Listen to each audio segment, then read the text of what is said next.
Welcome, fans, to another edition of the Great North Wrestling Podcast. My name is Jack Kilby, Executive Vice President of Great North Wrestling. And tonight we're very pleased to welcome a man who has made his mark in terms of the wrestling business, podcasting, and several other endeavors, who will be joining us on May the 6th at the Earl Armstrong Arena in Ottawa, Ontario, and that is the Ayatollah bin Hamin. Yeah, Jack Kilby, your name is Maple Leaf Sap Sucking Moron. What a stiff entrance that was. Yes. Yes, I know you don't want to get demonetized. You're very scared of that, pathetic infidel. But Hacker Hamin has arrived, and I'm coming to Great Northern Wrestling in Ottawa to slap all you beaver-faced idiots around for bring your worthless Canadian money, and I'll change your life forever. Y'all prepare for the invasion. Yallah. Well, that's exactly what I would expect from you, Ben. Yeah, nice hair, idiot. Pathetic. It's still there. Growing up, I understand you were a fan of the wrestling business. Yes, and that's how you began your journey. What territory or company did you become a fan of the business from? Well, you better put on my CIA voice because I know it's scaring all of you idiots out there. So I better get very, I can do some of you and a little tragically hip in the background. What do you want, moron? I can do it all to make you feel better, all you little virtue signaling pathetic fools up there. But yeah, man, I've been on this business since I was 8 years old, and my dad was a state champion wrestler and a professional lumberjack competitor. So I grew up around guys that were larger than life, dudes that were like Paul Bunyan. And at the same time, a Northeast guy, Middle East, Northeast, and it was all WWF, the spectacle, the bright lights since 1983, really, probably 6 years old. And then probably since I was 8 years old, I don't think I've missed a week of wrestling since then. So it's been a lifelong, passion, and as a performer, to get to cross over in so many different, where I started my career on stage to professional improvisation to where I've been the last 16 years in pro wrestling. It's been quite a journey, man, of creativity. I'm very thankful for that journey and everybody who's been my master along the way, to seek out my mentors. Here's one, Hustler Rip Rogers. Subscribe to Wrestling with Rip Rogers on YouTube. Absolutely a great show, along with many of the top names in improvisation and acting in Chicago. So it's been a very interesting road. A lot of stories along the way. Yeah, we had Von Lilas on the show about a month or so back, and we got into which I'll ask you about too. Your Sure. Training under Rip. When you were in that peak period or initial period of when you were in that barbershop quartet back in Skokie, Illinois. Sorry, go ahead. When you were at the start of Hulkamania there, and that's really when a lot of us of a certain vintage, became fans of the business. Did you have any particular acts or performers that influenced you to make you want to do this as a career? I mean, all of them at that point were such incredible, larger than life figures in the 1980s.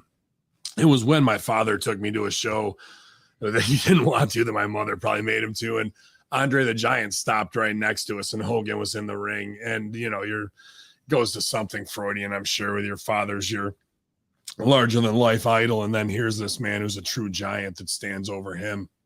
And some evolutionary scale with me at the end, and that was a profound moment. And like I said, a lot of like my dad was a great athlete and a serious wrestler, but when you're a little kid and that's what's blowing up on TV, that's what you equate that to. Now I did plenty of amateur wrestling under his coaching when I was young, and football and all that, but I liked almost everybody, man, that you could come up with that was a great character from that time. And if I didn't like them then, I obviously grown to love and appreciate them for the brotherhood of what this thing is, and that I can learn and take a lesson from all of them, from Iron Sheik and Nikolai Volkov to I love the tag teams of the British Bulldogs and the Hart Foundation. And Bobby Heenan had so much influence, especially when I'd study him over and over years later when I broke into the business and was a manager. To good artists create, great artists steal and make it their own. And you can take from Heenan every day and come up with something new. So Hulkamania, obviously it was running wild, brother, but I was always kind of a guy who has been attracted to the mid-card stuff, the mid-card guys, the Rick Rude, the Jake the Snake Roberts feud, all that kind of stuff was really what I was about. Mr. Perfect era.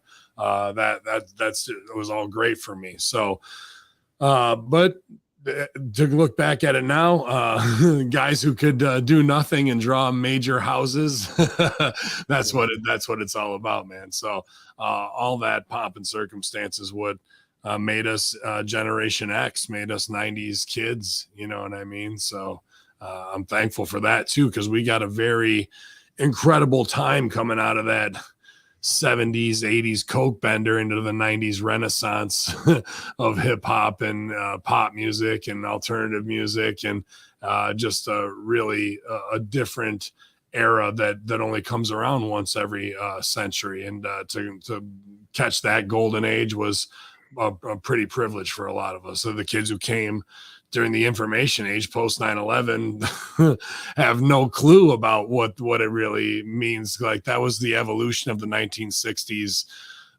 civil rights movement, the hippie movement, and the music movement coming together again, you know what I mean? And it was a great time. Now everything is as upside down as they could possibly want it to be, and that's where Ben Hamin thrives. Mm-hmm. Which we'll get to the evolution of the hacker. But those of us that have been a fan of Hamin Media Group and the excellent scale of programs that are available there on channelattitude.com and your partnership with Russo Brand, which we'll get to, we've heard you speak many times about the role of your improv career in terms of making you the really throwback kind of classic character that's missing in wrestling. Can you discuss the role that has played in terms of your development? And obviously there's the book. And then also you can always get Rip Rogers' book, the book on pro wrestling, at amazon.com. It's a constant study, man. It's a love and passion. It's an addiction that you chase, where you're chasing the moment. And when you're truly in it, as a performer, there's no greater performance high. Doing stuff on film is great, and it feeds your ego in a different way. But when you're in front of the live crowd, and especially in improv, it's a group mind mentality, and we're all submitting to this greater part, and we're just our greater whole, and we're all a part of that. And if you change any one part, then it's something else completely. Or if you push too hard, or you go for the joke and you're not listening and saying yes, you're putting out an energy that's deconstructive. So for me, in character development, that's everything. So if you're playing the baddest of the bad guys, what do you say yes to? And how do you up the game? How do you say yes to the pattern? How do you say yes to the PTSD? And how does that play out to release that, or to push that bruise and get a bigger reaction so we can get it to another higher place to tell a story that pays off in a greater way? So in improvisation, there's a lot of technique tricks and yes and training. We live in a no but why society, and yes and is a more of a lifestyle. It's not just a little catchphrase for, like, if you're really into improv, you can live your life that way. And I hate to say manifest and all these buzzwords, but you make that. I've made a lot of things happen by living that yes and lifestyle. So, it's active listening. It's a little bit more of opening yourself up and accepting patterns, and there's some improv trickery that is kind of like some Jedi mind stuff where you can use on your audience or in business. You know what I mean? So it's I'm very thankful for my time in Chicago at Improv Olympic and Second City and the people I met there and the masters I was able to learn from. And then to bring it to wrestling, they dance around it sometimes, but they don't really know the foundation of what the voodoo of long form improv is, that the Groundlings teach, that Upright Citizens Brigade teaches, that IO teaches, and plenty of other places now across the world, because much like my time at OVW, they train the best. And then you go out and you're like, well, I've got this doctorate education in this performance art. I need to make money. I'm going to teach others, and that's a great way to become a prophet of that stuff. And I think I kind of have been too, because when you get a hold of wrestling people who truly understand wrestling, Rip Rogers guys like Adam Revolver or Ted McNailer, and to get to create with those guys and teach them my view of improv and how that can fit in here. And you see the light bulb go off with them with so many new ideas that they knew it, but all I'm doing is naming it and showing them how to play out the game. We made some great stuff together, and I did it again at 2CW with Josh Jenere and Steve King and that whole crew. And that's where I got to use my character to get in the ring. We went from manager to wrestler and worked with many legends like Hacksaw, Jim Duggan, and Roddy Piper, and Sergeant Slaughter, and Tracy Smothers, and plenty of other great, the Young Bucks, Moose, and that's just from constantly saying yes and continuing my story, because since day one in this business, I've been Ben Hamin. A lot of guys get to play other characters, but Ben Hamin evolves with the times depending on what the heat is. And you touched on the fact that you came up through the Ohio Valley wrestling system, and what a successful, and Von Lilas mentioned just how great that training was, and under the tutelage of Rip.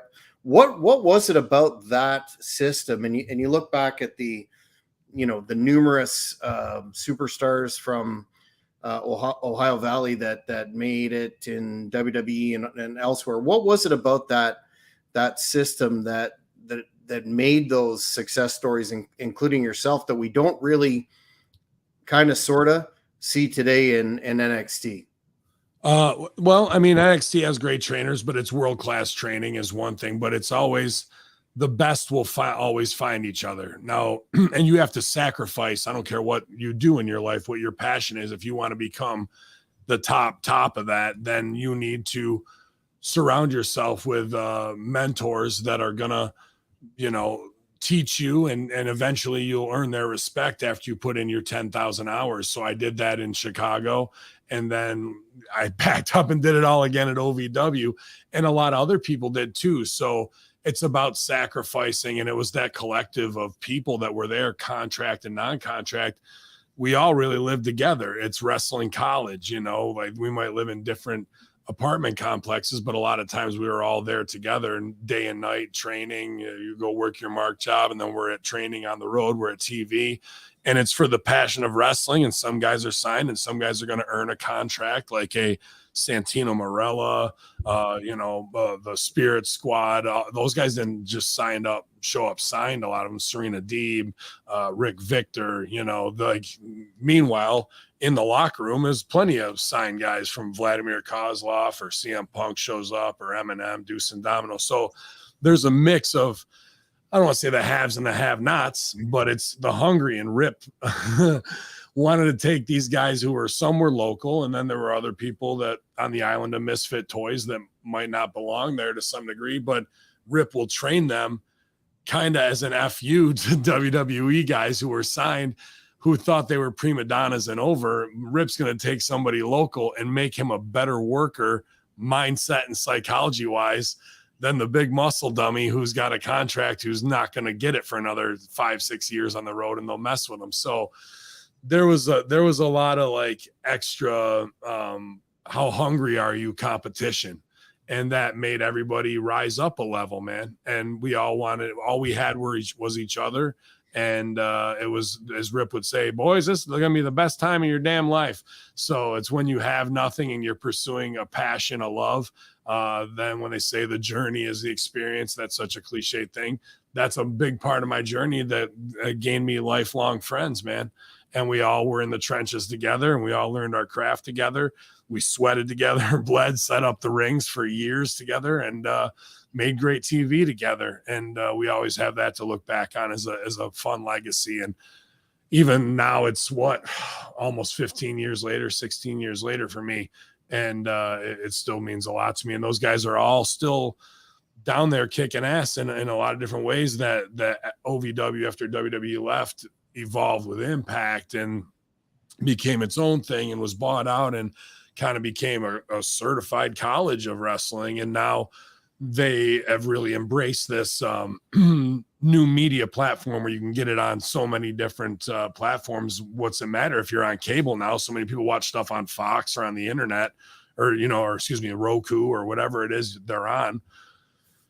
Why not get to them any way you can? So it's still alive, and there's other great schools now, but at that time that was like the premier school. But now you can have an education where you go to Monster Factory or Booker T school or Train with Dustin or Nightmare Factory, or there's a lot of great feds that have their own schools too.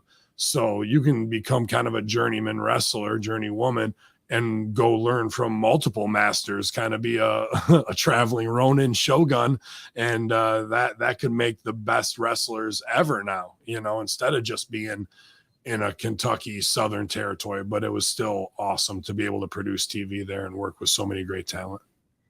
Do you think something is lost, or actually that's not the right way to phrase this, but I've heard you mention multiple times about Rip's style of training, and one phrase that sticks with me all the time that I actually use in my business and personal life is when Rip would say, "You think you're over, you're not over." Oh, that's a good one. And that whole kind of I don't want to say outmoded, but that kind of caustic style where you're made to earn your stripes, and he would refer to people in various terminologies, et cetera. Do you think this generation, we're losing something by everybody gets a gold star and a participation medal, and there's none of that kind of dose of reality, so to speak? Oh yeah, Rip can be the Arlie Ermy drill sergeant from if you want him to be, he can be that. He's doing it to make you a better you and toughen you up.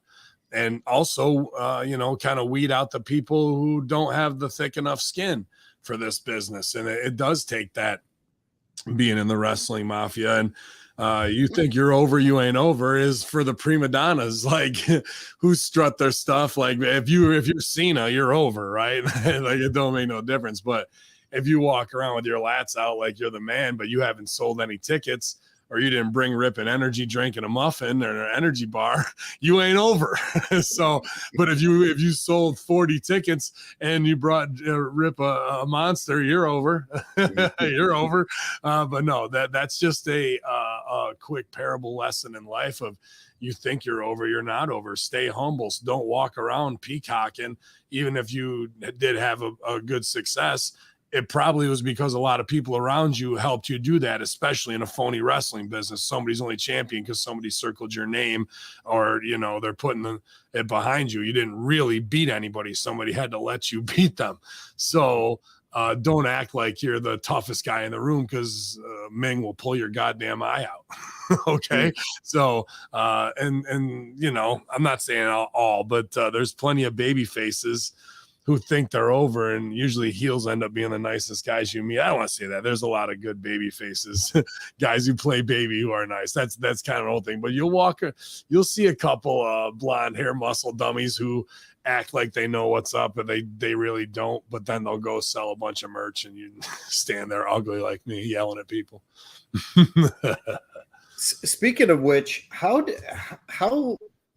think I've heard you go into some detail about how you developed the hacker persona post 9/11, but what was your thought process there, knowing that there's heat and then there's nuclear heat? how did you land on that as a persona that you'd like to carry forward, especially in that time frame and all the psychological impacts that has on people? Yeah, absolutely. Well, Hacker Hamin is just kind of a sub name of Ben Hamin, right? And I think it's on my Instagram or whatever. But the Hacker Hamin brand had to thrive there because we had Edward Snowden, we had WikiLeaks, we had the leaks from Abu Ghraib, and all these for-profit wars that were are completely lies, and people still with 9/11 PTSD who have no closure. Or we got him, we got bin Laden. Oh, can we see the video, the body cam footage? No, none of that. What'd you do with him? Oh, we pitched him off the side of a boat. Classic Muslim burial. Like all these lies upon lies upon lies, right? And so that was plenty with the war going on, and every day on Fox News they would say insurgency, insurgency, insurgency. And Rip goes, Pops, you look like a goddamn packy. You're going to be with Ali and Omar, and you're going to be together. And the next day we came up with the insurgency. So that played out, and with Turk Selleck and Serena Deeb as well. That was a great group. But then when I was in 2CW, all the Snowden stuff broke and the WikiLeaks stuff, and Vault 7, if you remember that. And even now we have leaks this week with stuff with Russia and Ukraine, right? Of what is or what isn't going on. It got leaked in a Discord. Hacker Hamin strikes again. So whether it's your credit card number got stolen when you're on vacation, or major classified documents next to your Corvette, or your son's laptop, Hacker Hamin is on the scenes. So it's a nice little, the heat's going to be there digitally. Everybody's plugged in. If Twitter goes down, if something happens, it was probably me. And you've spoken before about the cathartic aspect of it, of your character, the Hamin character. In terms of, you've got these, you're really a throwback in so much as you've got these, you speak of, these older ladies at the armory or whatever that want to have your head or whatever. And then at the end, you say heels go over strong, but at the end, the baby goes over and they get their, revenge or whatnot. Was that something that you consciously had in mind when you developed Bin Hamin, or was it something that you just saw develop? Great question. No, it absolutely is something I had in mind. I mean, mainly it depends on how long it's going to go, and where and what's going on in the world. So some things come in and exit quickly and can just be a quick punchline, like Chinese balloons and shit like that. But in the heart of it, when the insurgency started, gas prices went from $2.25 we became the insurgency kind of 2007 to 2009. And gas went from $2.25 to $4.75 in the South in that time. And every week I just tell them, you will bow before me or I'll raise your gas prices again. And up they'd go, bro. And you would just see people get more and more angry. And when I finally paid off my heat and shaving the cage, with Dean Hill, who's a former cop whose family's been cops since the 1800s and sheriffs in that area, they were absolutely loving it, man, to get that payback. But if you can hold on to an audience that long and tell such a long-term story, that they're feeling when they go home that night of they finally got that son of a bitch, and gas starts to go back down again. Like that's when I have to, pay things off. Or versus Dick Justice, there was a lot of that Obama era, spy stuff going on, and it was fun to mess around with that kind of, Oh yes, Barack, my good friend Barack Hussein Obama. It allows me to go babyface, and like all that is the guys at the coffee shop over at Dippin' Donuts going, he ain't my president, Barack Hussein Obama. Like, what's the difference between the way I say it and the way they say it? All I'm doing is saying yes and my and is to put a little whatever their boogeyman is on it. It's all in them already. All I'm doing is plucking that string, and then another improv trick is called heightening and exploring. So if I know I got them, how do I heighten that emotion? And then once I'm up there, let me explore around for other things that may set them off. What is the psychological reason why they're already like that, showing racist patterns, or, war PTSD, or, gun laws. And here's one that got them. You might have heard this because you have a great memory. You've brought things up that I've forgotten about. But this was right after one of the early school shootings, and probably, I don't even know which one it was. It was before Parkland. It might have been Parkland. But I was at an indie show, and all these little kids, like, I'm right before intermission, so my segment ends, I lose. And all these little kids are on the railing, and all the parents are letting them yell at me and say all this stuff. And I just looked over at all these parents, and I just put up the finger gun. I went like this. And you just hear all the parents groan like, oh, no. But like, these are little kids, so they don't know what happened at Parkland the day before, And is it, people are like, it's cheap heat. Well, it's not that cheap of heat. It's really saying a statement on, are your children safe at school? You think they're safe? Or like, I'm the bad guy. How about your own society? Let me put the mirror up to you. And the best acting we do is when we say nothing at all. I didn't have to say anything. I just had to look at those people and go like this. And the message was there, So the work can handle anything if you approach it the right way.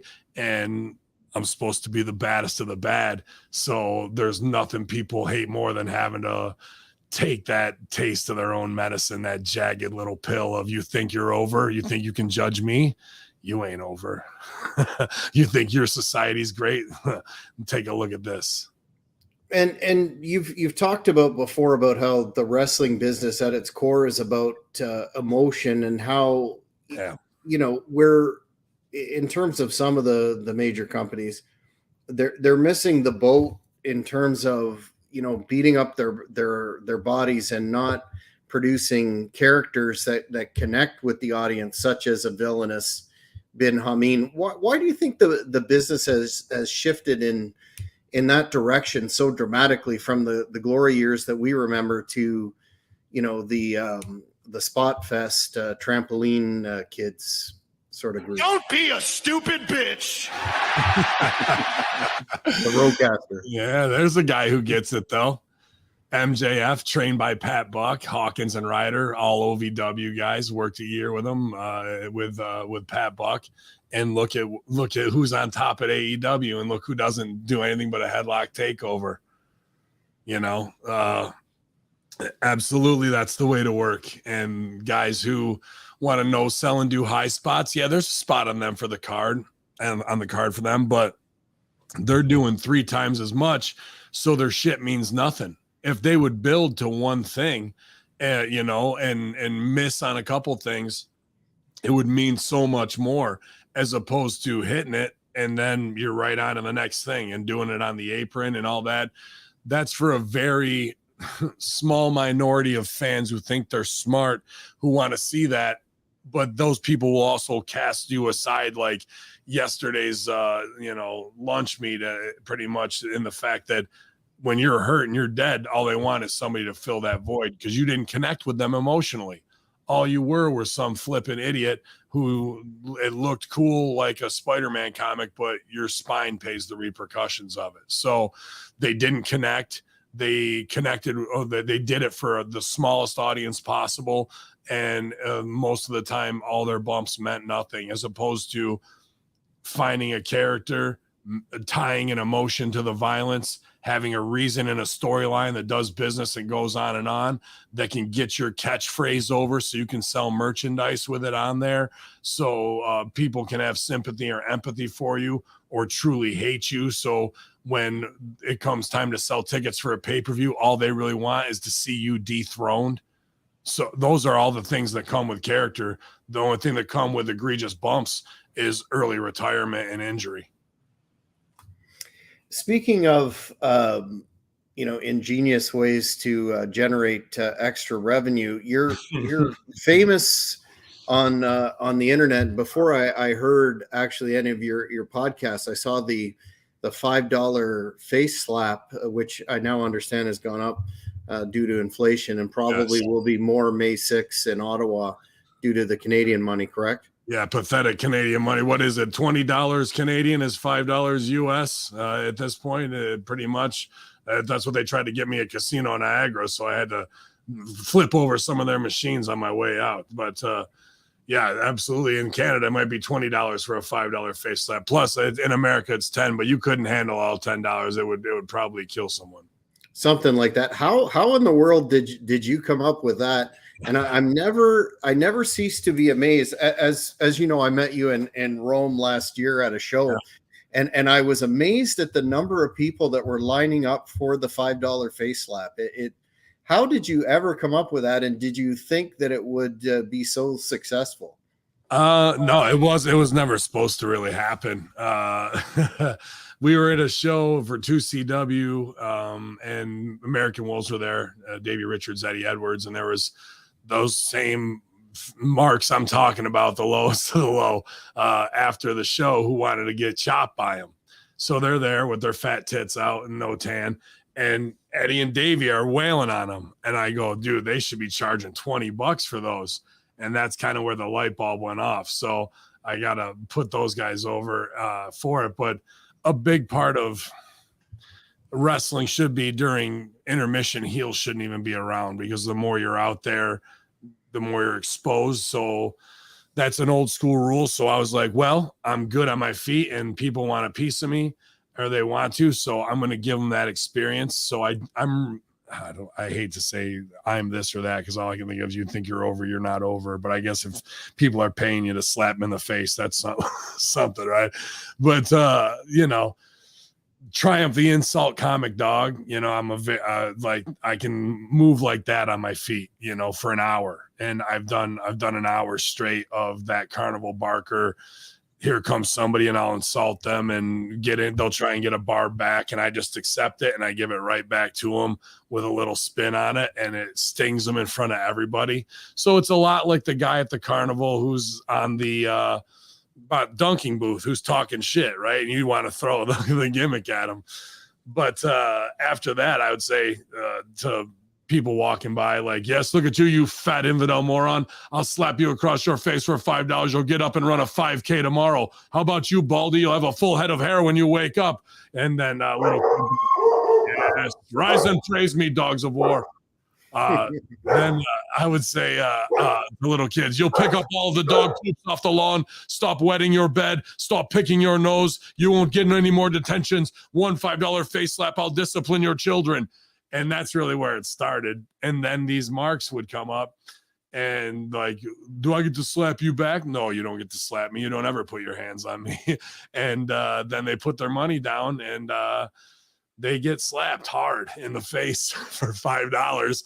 And everybody wants to be a part of the show, but they're not ready. They think it's going to be a worked punch or slap, and it's absolutely not that. And I keep their heads ringing for $5. So I think we're at like 61 face slaps, 2 women, and a lot of, yeah. Never saw that. Yeah. It's on my Instagram. Wow. One of them is, yeah. So you have been at the helm of your own media company for a number of years now, the Hamin Media Group, which is, of course, as I mentioned before, on channelattitude.com, group with the Tony Soprano, of course. What was the your process, your inspiration behind forming them? And if you could just do a little segue from that question to the part B about what first attracted me to HMG, and that was the Conspiracy Horsemen, and how you formed that with Big Stevie Cool, who I understand is doing better now from his recent health issues. Sal, GGP, who will also be in the Earl Armstrong Arena on May 6th. Yes. How did that all come about? Oh, the Conspiracy Horsemen, right? I thought you said you didn't want to get demonetized, so I was. Well, just in general terms. No, I gotcha.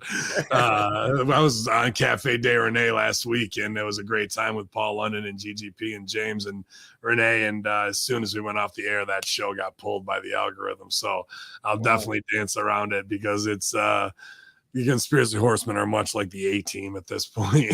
If you know where to find them and you can afford them, maybe you can hire the Horsemen. But yeah, man, I was given the green light by the CIA to create this character and put my propaganda out on WrestleZone radio with Nick Hausman, who I did improv with in Chicago for a lot of years, and he had gotten in the dirt sheet side. And it was great doing the Friday stuff with them, the live shows, and there's a lot of original listeners that came over when I started Hamin Media Group that became producers, Colin Wysong and Matt Schaffer, guys who have now been in my universe for 8-9 years. A lot of them, have been. Big Ray Hernandez was definitely one of them. So Big Ray and I were doing shows together there, but like all good things, partnerships end, and I'm not going to go into bury anybody and whatnot. Real listeners know, but best of luck to everybody. But because of the way that ended, there's a lot of people wanted to hear more from me. So that kind of gave me an opportunity to develop this CIA American spy persona and now start Hamin Media Group, which is, I believe, the community of the best and smartest wrestling fans there are who don't, who listen much like you to the lessons that I try and put forth from my mentors in my work. And I feel like I'm very open about it, and a lot of people respond to it. So started HMG, and it's been under, I wanted it to be a free platform. And then around 2015, Freedom died. Freedom died, and everything had to go to a paid platform. And even then, nothing is safe. It's the illusion of freedom at a cost that, we now charge $5 a month for, which, compared to other subscriptions is very cheap. It's enough to keep the lights on and hopefully send a couple of the producers, some coffee money. But really, Horseman was a flagship show, and then Horseman during that time is what also got shot down, where we've had incredible guests from David Icke to John McAfee to Pat Miletich, experts of all levels of conspiracy, from ancient alien theory to real life Indiana Jones, all kinds of unbelievable insiders.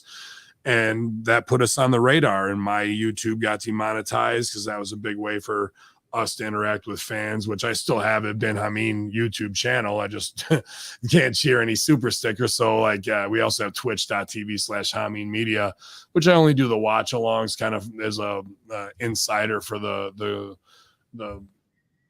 people who are most loyal, who just want to have a drink on a Friday night and watch SmackDown and listen to some hip hop together, that 90s vibe.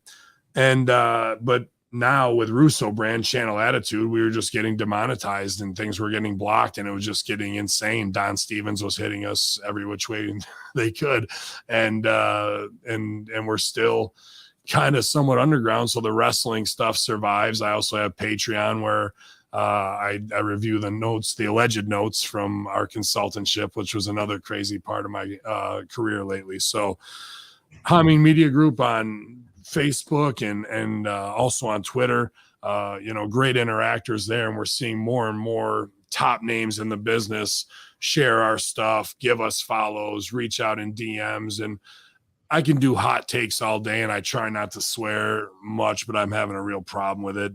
Unfortunately, I think I've done okay today on this show, but it's harder to clip things and harder to get your point across when you're doing that. But the Rip Rogers coach in me in the wrestling sailor mouth sometimes can take over.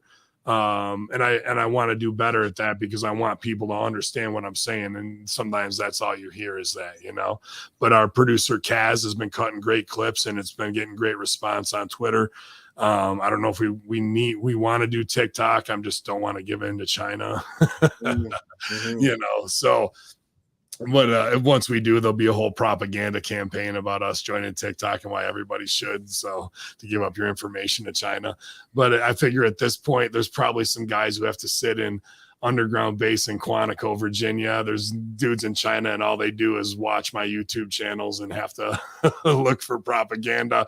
So they've made a career off of watching independent wrestling and propagandist terrorism. It's been a good trip for them too. That's something you brought up about your consulting work, alleged consulting work for Vince Russo and being a part of the Russo brand. Yeah, how did that relationship come about, and why do you think when you've produced documentation and you did a whole Patreon series about some of your major ideas that were in embryonic form made it to TV?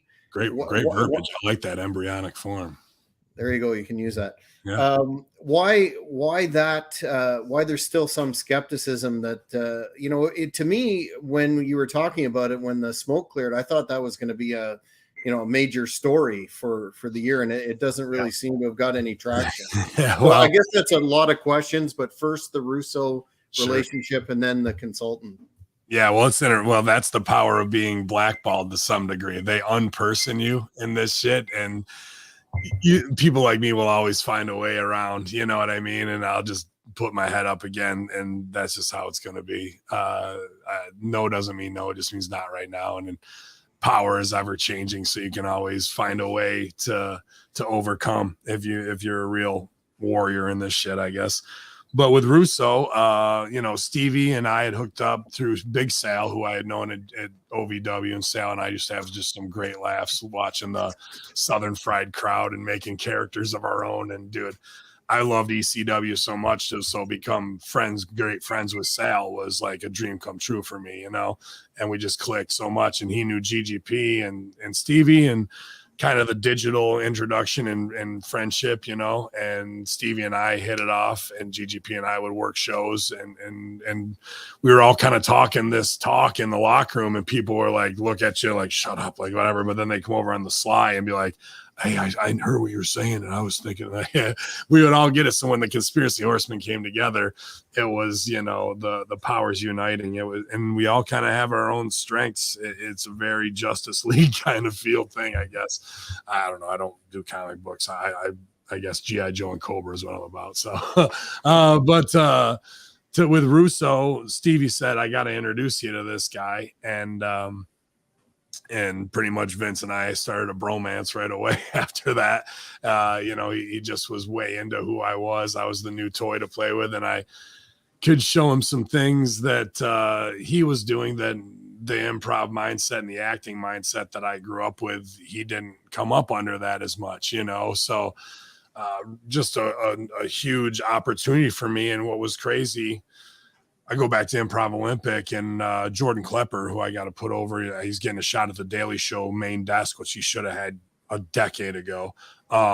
He was doing World News Tonight at Improv Olympic, and there was a big wrestling episode, and I was the wrestling improv guy, and with Nick. But I did some stuff for like a luchador stuff comedy in their show, and Ed Ferraro was the guest that night, and I closed down the bar at IO till like 4 a.m. buying Ed beers. And he like a supermarket. We just went through almost everything. And he was so pumped that somebody knew all his shit and was answering way inside questions. And I was like, I just don't know. Do I keep on the comedy route? I really want to bring improv to pro wrestling. He goes, with what you have to do it. And that's what kind of set me in motion to go to OVW, was that interaction with that. And I can remember in college, actually, as a dirt sheet guy, saying, man, if I could just bring this, I want to be the next Vince Russo in wrestling. And like I said, manifest it, speak it, whatever it is you believe it. It might not turn out in the embryonic phase that you manifested in. However, where am I now? I get to create alongside this guy, bird dog this opportunity with Fox and USA Network for us, pretty much on me being a hacker Hamin, using hacker Hamin skills and Russo's name.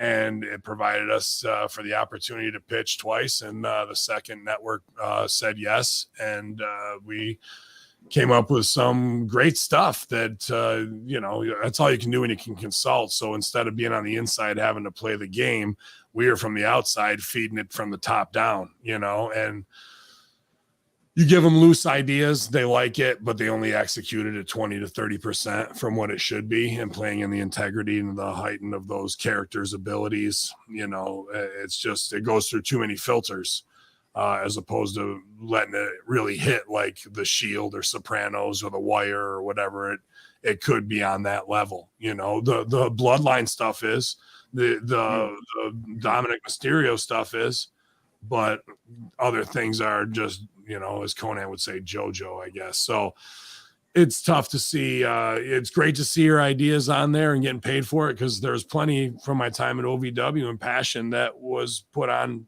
WWE TV that came out of my shitty little apartment, and things have their way to trickle up or down. So I'm thankful for that, and LVW, a lot of people gave me a shot to write for them. Spirit Squad or Major Brothers. The Major Brothers came to me with the Edge thing, with the Edge heads, where they were that. So it was cool to get to see some of that stuff long before that it ever made it to TV. ODB, I got to help out with Dirty Talk, and all her talk show and stuff like that. And those are the memories that I'll take away, because we were all chasing it, just trying to help each other to get to that next level. Me as a writer, and like I said, now to partner with Russo and get to do Master Shoot Theater and work with Stevie Richards. I was a huge ECW fan, and now these guys are I consider my best friends, man. So it's a great journey for me as a creative in this wrestling business, for being lesser known guy, I guess, you know what I mean? But that's changing a little more every day. Mm-hmm. And I wanted to ask you, considering the attention that has been paid to the merger between WWE and UFC, and most notably what would appear to be the return of Vince McMahon. I know you do a really good Vince, pal. You're goddamn right, I'm back. And we're coming to Canada. We're coming to Montreal, and we're not putting Sami Zayn over again. Fuck him. Yeah. Exactly. Got him. What do you make of that situation when there was all that euphoria in the fall? Oh, Vince is gone and H is in charge and blah, blah, blah. And now it's like we're hearing, as you point out a lot, that scripts are being tore up 4 hours before you go to air and all that sort of nonsense. And he's out there looking like a 1920s silent movie villain. Don't you love it, bro? Isn't it exactly what it should be? That's right, I'm out, but I've never really been out. I've just been giving secret. And my daughter's the CEO, and she's going to stay there. 2 days later, she's gone. And then we're going nowhere, but we're probably going somewhere. But I could have got 12 million, but I got 9, because you know what? I'm still the boss. How do you like my mustache? Get me some NDAs. Like, dude, you want to talk about Teflon Don politics, bro? It's a beautiful Shakespearean trailer park masterpiece, man, of a guy who was an abused kid with dad issues, who bought out his old man on the American dream for $1 million and parlayed that into 9.3 million and paid off X amount of women for whatever indiscretions, but can overcome cancel culture because he's so rich that you can buy your way out of anything, bro. Plus, he knows where there's dozens of bodies buried from 1985 till present day. Been through how many different scandals, you know what I mean? How many tries and fails, and still, let me put some shoe polish in my hair and give me a Walt Disney mustache. I'm going out there, daddy. It's unbelievable. It really is. It doesn't make it best for business. The guy still puts on an incredible show, but when we get things like he's a coward or it's abhorrent, suffering succotash, right? Yeah, like those things, instead of saying what you really have, and it's the same old test where and we hear you, the fans, you're in control now. Like all that, where you been? Then, now, forever, together.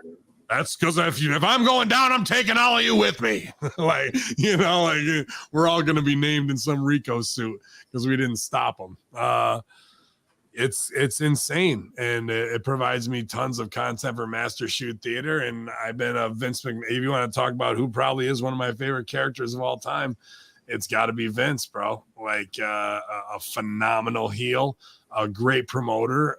I look at my father and what he did in the lumberjack world, and my dad runs the biggest, or did. Hopefully he's retiring this year. He keeps saying that, but he's much like Vince and won't let go at 70 years old, of the biggest lumberjack show in the world, which we have 46,000 people show up over 3 days and 400 plus volunteers to put it on, and I grew up at that, and my old man was one of the top dogs to run it.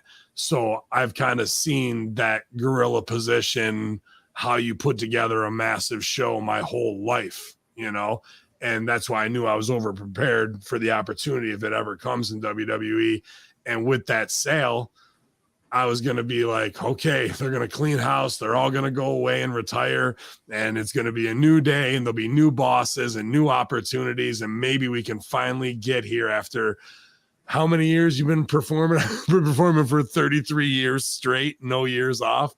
I've been performing professionally since I was 12. Like, here's my time. Just kidding, pal. We're sticking around. So, it'll be the same old shit, man. So now I focus on what I can do in wrestling and still provide my viewers with great entertainment, and then my local business with my cannabis seed company and nutrient company and all that I'm working diligently on as well. So when you're your own boss, it's the best feeling ever, but you give your life up to that business at 100 hours a week if you really are serious about doing it. But it's all creative work. So whether it's Russo brand, Hamin Media Group, my local clients, being on the road wrestling, a lot of people will never get that opportunity to live all of those things, man. And I try and do that for my friends who aren't here anymore, and to not take it for granted, because not a lot of people do. And that's, you can have the 3 kids in the house and have a wonderful life. I'm not passing judgment on anybody like that, but mine has been a different journey. And before we wrap up the hour, I really put a pin in a question that I wanted to make sure to get in. And that's being the fact that, you talk about 2CW and what a successful indie fed that was, and how everything was, basically done right there, and the legacy that it's left behind.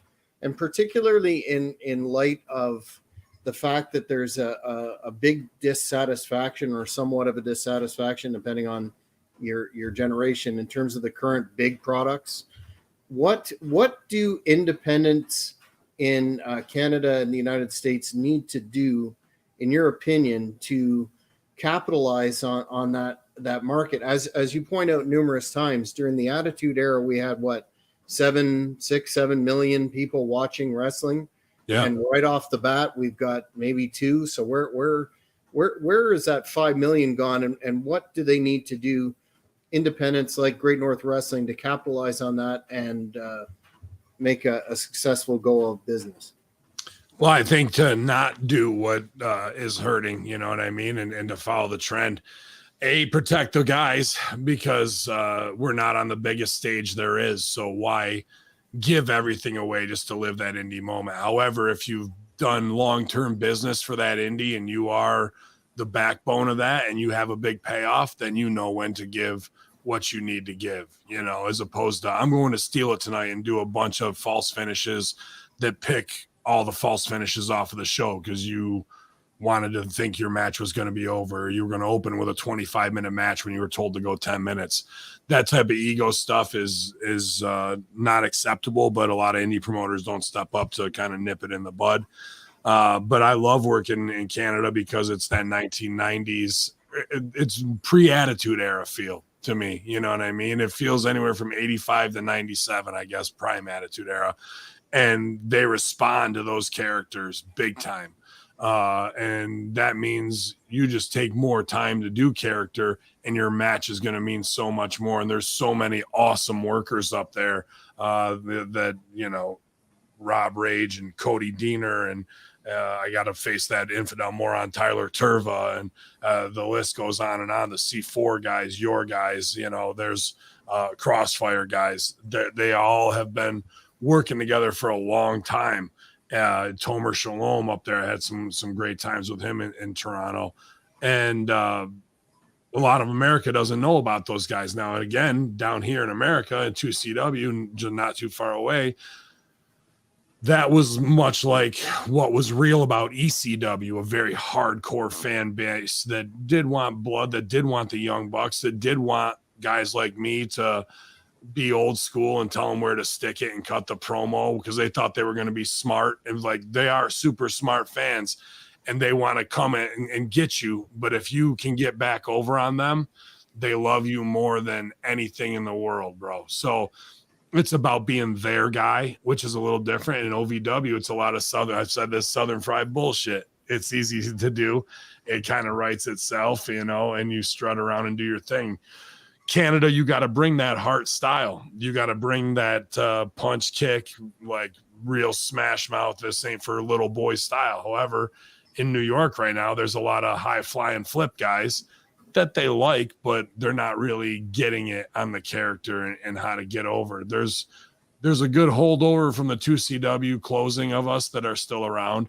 We're not getting any younger, but we've been working together for a decade. So we all have a mutual respect. And since that company went out of business, it kind of got chopped up into 5 companies regionally. And it'll never be the same again, because 2CW ran New York, every place except New York City and Long Island. Like, we ran it. So it was a very, very cool experience to get to go all over the region, and some in Pennsylvania, and really feel like we were doing something long term. And that comes down again to Steve King being trained by Killer Kowalski, Josh Generay, the owner, putting up, you know, that money to make sure the experience was there. And it was a big FU to WWE and ROH a lot of times, because they would act like they were over, and they ain't over. ROH would do those pay-per-views, and the stream would die 4 or 5 times, and Josh would be mad and laughing at them, because we're using ROH guys better than they are. And they would tell us that. Kevin Steen, you go ask Kevin Steen and the Young Bucks about 2CW, and ask them what they like better, WWE or AEW, and see what they say. Like Matt Hardy, like, you know, everybody who came through the American Wolves, when you were 2CW, were the Briscoe brothers, you know, Luke Harper, like big moments, man, with a lot of guys that Josh would put you in a program with somebody else local, but it would always end up in a payoff with you with a top guy. And I got to do that multiple times on his dime. And those pictures and moments will define my career. You know, when I sell an 8x10, one of me, yeah, it looks cool, but one of me and Piper sells 5 to 1. and that's what Mike Mondo told me. I go, Sheik, he goes, see that one with the Spirit Squad? Yeah, I sell it. He goes, but see that one where Shawn Michaels kicking me in the face? I sell that one 10 to 1 on it. So that's what, you know, I got all mine out there, because those are my moments that I take away from 2CW, and those guys made my career off of that. But I also, much like OVW, was part of the Brain Trust, and you know, I got to book things and book my own business. That's one thing that a lot of guys don't get to do. I'm not fully have I booked every bit of business I've ever done, but 80 to 90% of my career, based on how I started, is all my own story that I've gotten to tell. I mean, the promoter's paying it, so the finish is what they want it to be. But I've been pretty fortunate with that. And that's more than I can say for a lot of guys who just kind of got to go out there and do what they're told. So very thankful for that. But it's fun working all the territories. Chicago is another one that I had a great time in. But it seems like in Chicago, you're fighting guys who are like practice squad guys for the Bears. Like, everybody's massive, bro, and they hit you hard as shit. And in the Windy City, you can get beat up. It's a long ride home after getting beat up in Chicago 10 hours, I'll tell you that. So yeah, man, I've been fortunate to really have great moments with legends, like even in Chicago, Vicky Guerrero and Brooklyn Brawler and what's RVD's lady's name? Shoot, it's gonna drive me nuts. Yeah. But we got to do some fun stuff out there together. So just keeping on at 45 years old, and can't wait to come to Ottawa and rain hell down upon all those morons. Take a hockey puck and smash somebody's face in. Well, before we get a message for the Great North Wrestling fans that are going to be in attendance May the 6th at the Earl Armstrong Arena, and don't forget, tickets are on sale at ticketweb.ca right now or at the door. Where can we find you, Ben, on social media, and do you have any plugs that you'd like to get in, sir? Yes, Katie Forbes. That's the plug. That was the one right there from the chat room coming through strong. As always, you guys can subscribe to Hamin Media Group at channelattitude.com. If you're a hardcore wrestling fan, there's no other place to go. You're going to get the most real talk, the best reviews of every show every week, plus a community on Facebook that is like none other. We got pick'em challenges, all the meme culture. Nobody's really bullied, but everyone's got thick enough skin to not take everything so goddamn seriously all the time. So really just can't say enough about our community that we've built over the last 8 years. And that's because of all my producers, and starting all this with Big Ray, and what it has turned into has just been awesome, with the veteran locker room with Stevie Richards, John Hartnett, Strangler Steve, Timmy Baltimore, the vet, just a lot of truly trained voices that give their opinions, and a lot of special guests that show up. And I think some even more cool ex-WWE talent going to be joining us soon. So I hate to say ex-talent, alumni talent joining us soon. So at Ben_Hamin on Twitter, at Hamin Media Group on Twitter. Give both those a follow for a digital face slap. Hacker Hamin on Instagram. You can check out plenty of camel clutches and smile makers and propaganda promos. And then if you want to just hang with us to watch AEW and SmackDown, drink some, smoke some, twitch.tv/Hamin Media, easy to find. Ben Hamin, $5 face slap on YouTube if you want to see him. If you want to get one, come to the show May 6th. Don't wait to buy your tickets at the door, idiot. Get out there now to your local maple syrup shop and get the pre-sales. Get them before they're gone, because otherwise I might just come over there and slap the Canada off you Maple Leaf morons. Well, Ben, I really appreciate your time tonight. It's fascinating. I can't put over HMG and your product enough. It literally provided me with years of entertainment and education, and look forward to seeing you on May the 6th. Yeah, well, you better watch out what you wish for, moron, because you might be the first victim with that stupid little cute haircut, trying to look like you're 22 with a salt and pepper goatee. What an idiot you look like tonight. Pathetic, moron. Stay away from all the playgrounds. It's Hacker Hamin. Here, the Great Northern Wrestling will never be the same. The Conspiracy Horsemen are coming to take you down, Trudeau, Castro. I mean, Jack Kilby here, Executive Vice President of Great North Wrestling. No Gimmicks Entertainment is pleased to present Great North Wrestling's huge 15th anniversary show on Saturday, May the 6th at the Earl Armstrong Arena in Ottawa, Ontario. Bell time 7 p.m.